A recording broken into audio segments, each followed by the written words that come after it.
Financially useless. 2 words underlined by a lawyer's cursor stared at me from the top page like they were engraved on steel.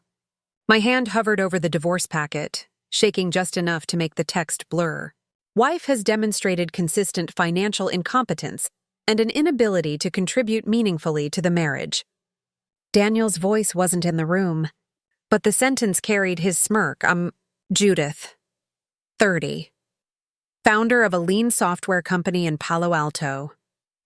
On the very day my husband of 5 years tried to reduce me to a line item, liability, my startup was a signature away from an acquisition worth $800,000. If life had a sense of humor, this was its punchline. It would have been funny if it didn't land like a slap. Through the glass wall, I caught Amanda, my admin, tilting her phone, laughter spilling into her palm.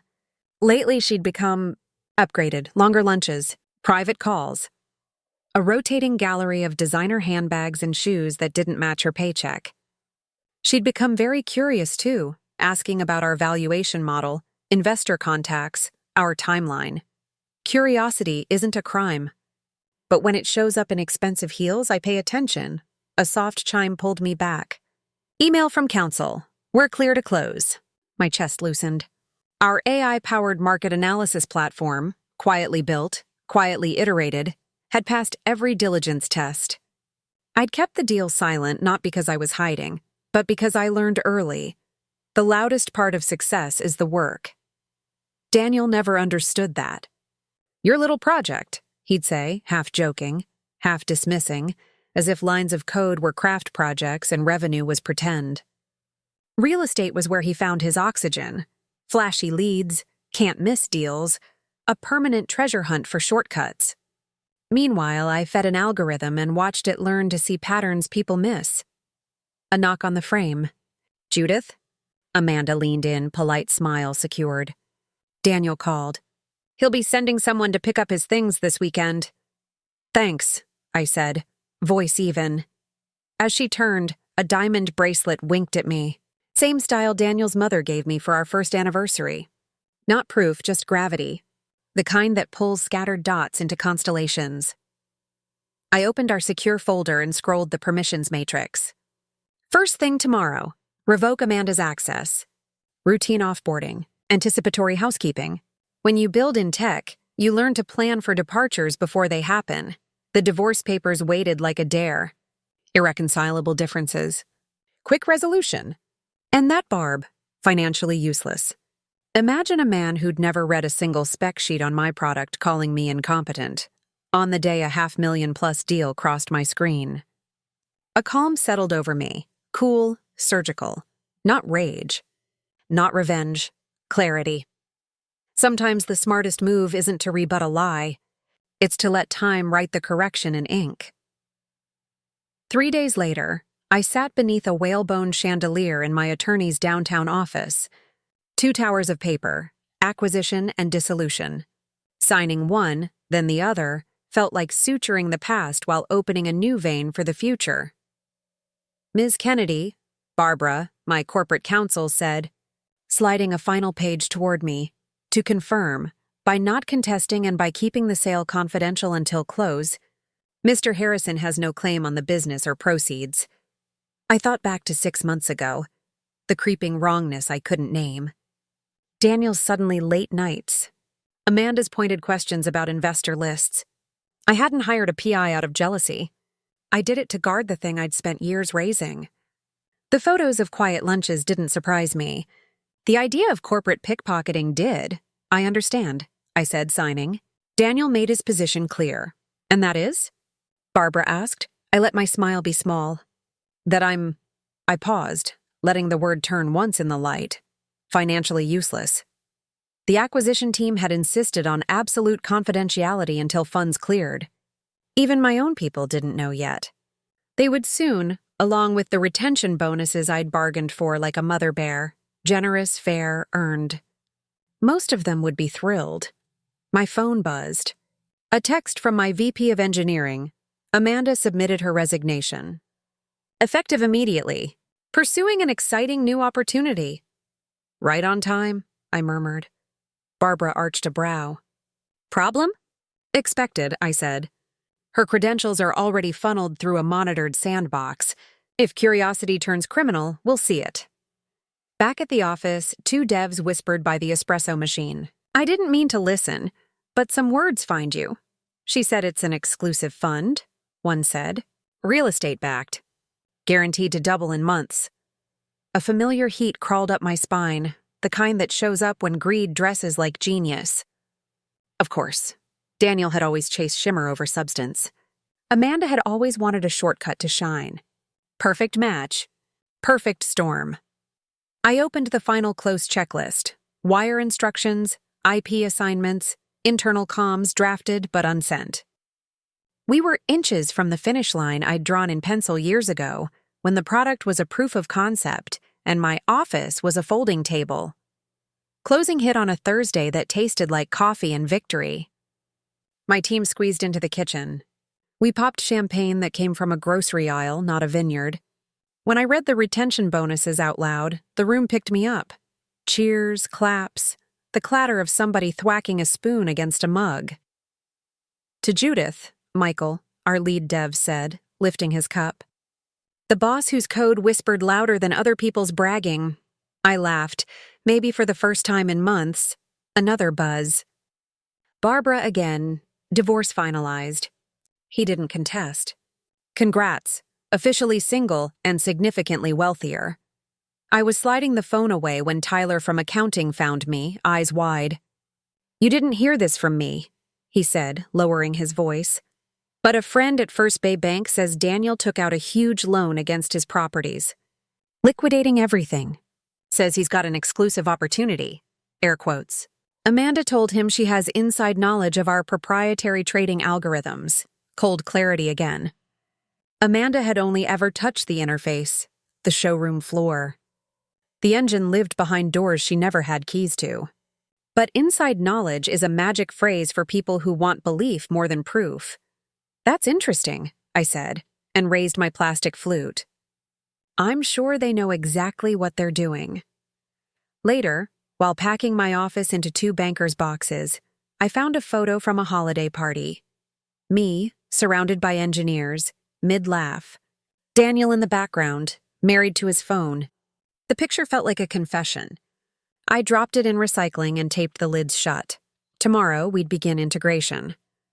I had a 3-year contract to keep steering the product, more resources than I'd ever had, and a roadmap that finally felt funded.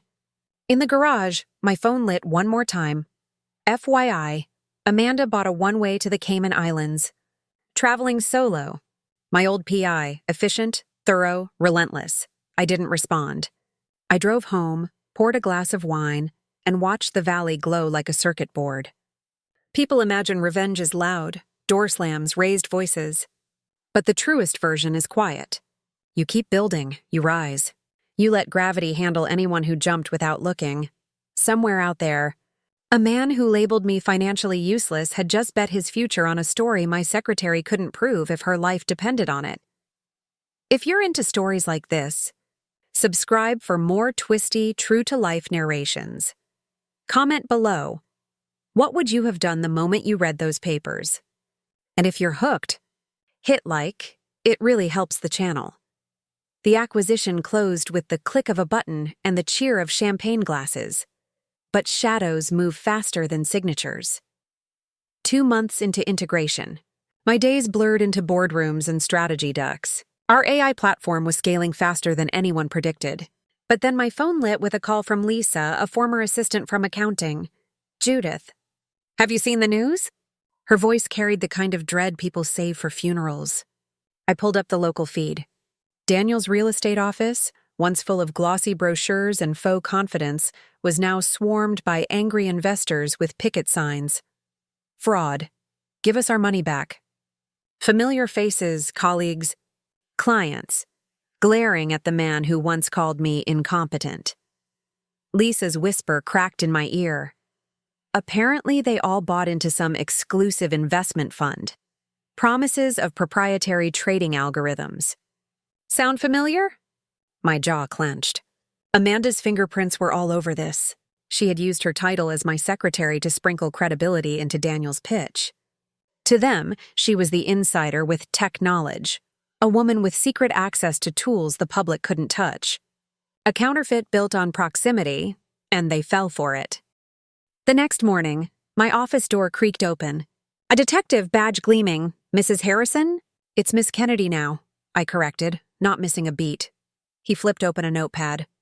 "We're investigating a potential investment fraud involving Amanda Martinez and Daniel Harrison. We understand Ms. Martinez was employed here?" "Yes," I said, pulling up her HR file on my laptop. "Secretary.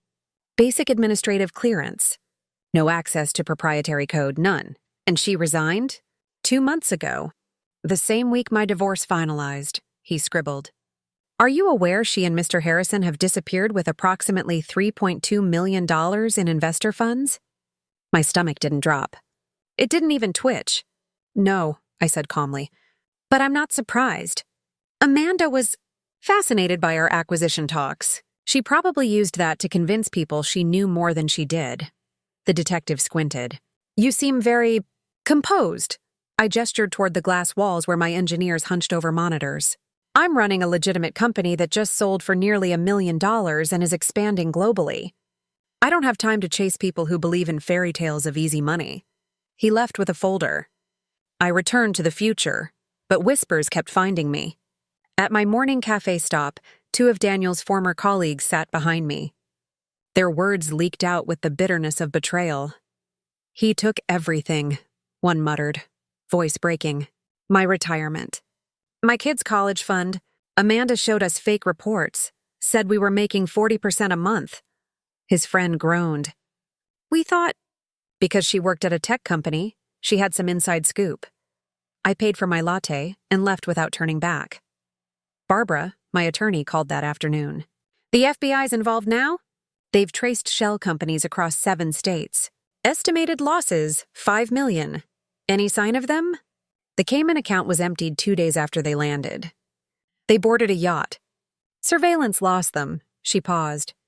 "The Bureau wants a statement on Amanda's role. Send them her HR records. She was a secretary. Anything else is fraud," Barbara exhaled. "Judith, they also found investor emails. Daniel bragged he was leaving his financially useless wife just before hitting it big." I smiled, small and sharp. Karma often has better timing than we do. That night, while my developers ran prototypes on medical data and climate models, a news alert flashed across my screen. Local real estate mogul and former tech employee wanted in multi-million-dollar scam. Photos of Daniel and Amanda filled the article. Polished, professional, promising miracles. Michael. My lead engineer leaned over. "Hard to believe they thought they could fake what we built. We've spent years on those algorithms." "People believe what they want," I replied, locking my phone. "Especially when the lie promises easy money." And that's when the turning point hit me with clarity. Their empire was already collapsing. The more they lied, the more gravity would pull them down. I didn't need to lift a finger. I turned back to the medical AI prototype, now passing its first tests. Venture capital firms were already circling. Daniel and Amanda were selling smoke. We were building substance, and the difference was about to become undeniable. Don't forget to subscribe for more revenge stories that twist like this. Drop a comment. Would you stay calm like Judith? Or would you go public immediately? And if you're still hooked, smash that like button. It helps the channel reach more people. 6 months later, I was standing under the spotlights of a San Francisco tech conference, presenting our breakthroughs in medical AI. While I spoke about predictive cancer treatments, another headline blazed across every business outlet. The Harrison-Martinez scam exposed. The Wall Street Journal laid it bare. Amanda had stitched together snippets of our demos with fabricated trading data, then sold the illusion as gospel.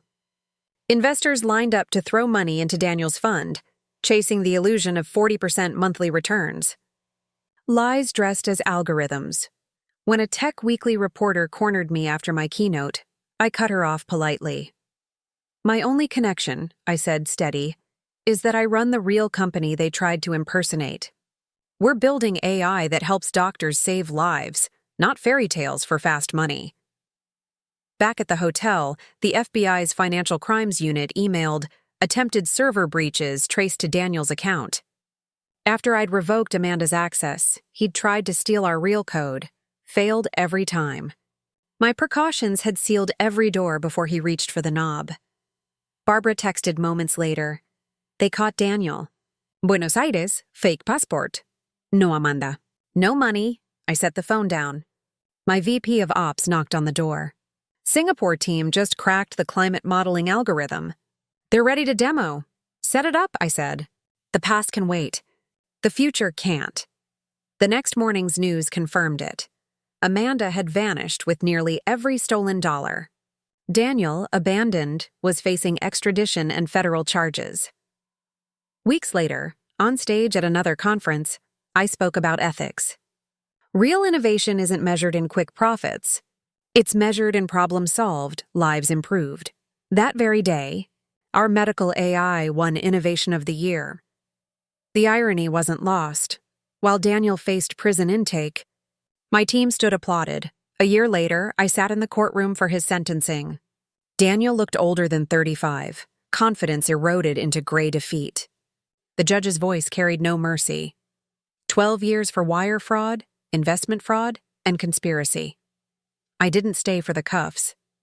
I had a board meeting to attend. 50 more hospitals were adopting our medical AI, outcomes already improving by 40%. The media called it the tale of two paths. On one side, a marriage dissolved into greed and fraud. On the other, a so-called financially useless woman whose company now spanned continents, valued over $100 million. Amanda? Still missing. Interpol had hints of her in Dubai, then Singapore. But like all shadows, she'd eventually fade. 2 weeks later, I gave the commencement address at Stanford's School of Engineering. Rows of bright faces stared up, eager to build their own futures. "Success isn't about shortcuts," I told them.